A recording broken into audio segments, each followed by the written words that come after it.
Xiaomi Redmi Pad 2 promises premium tablet performance at a budget price.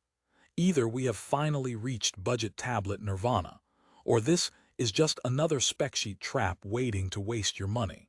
On paper, you are getting an 11-inch 2K Class 90Hz display, a big 8000 mAh battery, a mid-range Snapdragon or Helio chip, up to 8 GB of RAM, and quad speakers tuned for media.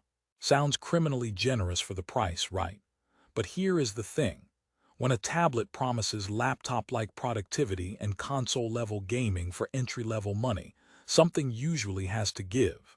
And after actually using the Redmi Pad 2 as my main couch tablet for a solid 2 weeks, I found exactly where it cuts corners. I have put the direct link to check current pricing in the description. But before you click anything, let me show you what I discovered after those 2 weeks of testing. Let us set expectations. The Redmi Pad 2 is marketed as the ultimate affordable entertainment and study tablet. Xiaomi claims it can handle multitasking and note-taking like a laptop replacement, deliver smooth 90Hz scrolling, and gaming on that high refresh display, last a full day or more with its massive battery. Give you a premium metal build and immersive quad speakers at a budget price. Sounds pretty bold for something that usually sits in the mid-range Android bin. Right, but here is where things get interesting. When you look past the promo videos and start running actual apps and games, the story changes fast. Reality check. They claim laptop-like multitasking. What you actually get is tablet multitasking that is fine for light use, but struggles when you push it. With split screen plus a floating window, HyperOS or MIUI on this hardware starts to stutter if you are juggling a heavy browser, PDF, and a video call. It is usable, but if you are expecting Chromebook smoothness for serious study or work, you are going to be disappointed. That mid-range chip is more smartphone from a couple of years ago than modern laptop. They claim console-like gaming. Let us be real here. That is where it gets mathematically impossible. You are looking at a mid-tier processor paired with 4 to 8 GB of RAM. In real testing, light games like Subway Surfers, Clash of Clans, and Asphalt 9 run great and make good use of the 90Hz panel. But once you fire up something heavier like Genshin Impact or PUBG at higher settings, frame rates drop into the mid-20s, with visible stutters during big fights. You will end up lowering graphics to keep it playable. That is not console level, that is mobile on a budget. They hype the 90Hz 2K display as flagship grade. What you actually get is a very respectable panel for the price, with some clear limitations. Colors are decent, text is sharp, and 90Hz makes scrolling feel way smoother than 60Hz tablets in this price range. But brightness is where the marketing quietly looks the other way. Indoors, totally fine. Take it outside on a sunny day and you are squinting at a washed-out screen. For a pure media tablet that might travel with you, that matters more than the refresh rate bragging rights. They promise all-day battery life. Here is the twist. They are not lying, but they also are not telling the whole story. In my tests, streaming video over Wi-Fi at medium brightness gave me around 9 to 10 hours, which is solid. Mixed use with some gaming, browsing, and note-taking easily covers a full day. But the catch is charging.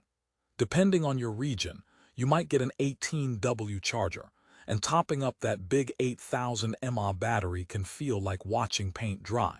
This is 2025. Slow charging on a media tablet is just annoying. And then there is software. Xiaomi loves stuffing in features, and the tablet version of their skin gives you split view, floating windows, and a decent desktop-style layout. But you are also getting extra apps you did not ask for, some recommendations in the interface, and an update policy that is not as transparent as Samsung or even Lenovo. I dug through multiple investigation sites and user reviews, and the pattern is clear. The tablet works fine today, but long-term update confidence is not exactly inspiring. Let us do a more detailed breakdown. Display and build quality. The metal body feels sturdy and surprisingly premium for the price, with slim bezels that make it look more expensive than it is.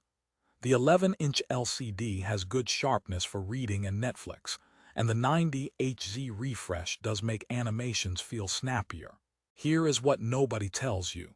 There is no HDR magic here, and the brightness ceiling means it is a couch and bed champion, not a park or balcony warrior. If you mostly use your tablet indoors, you are golden.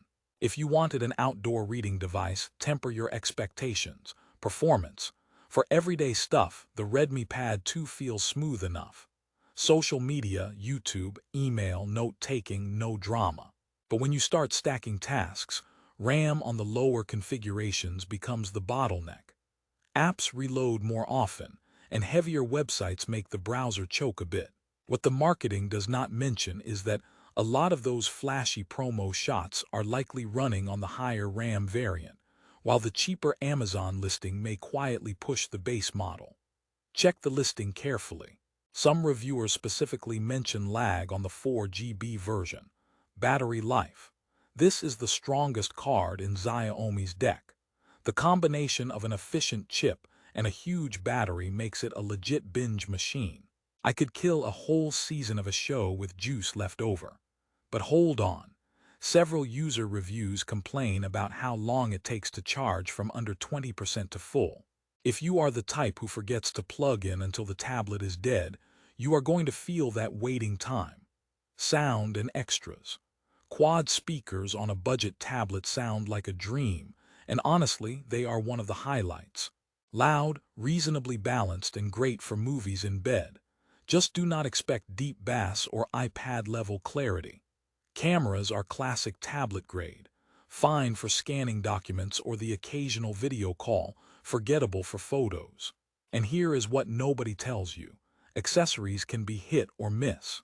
Some Amazon bundles throw in generic keyboards or cases that do not fit perfectly. Watch out for sellers with sketchy accessories and overly perfect 5-star reviews that all sound the same. So, verdict time.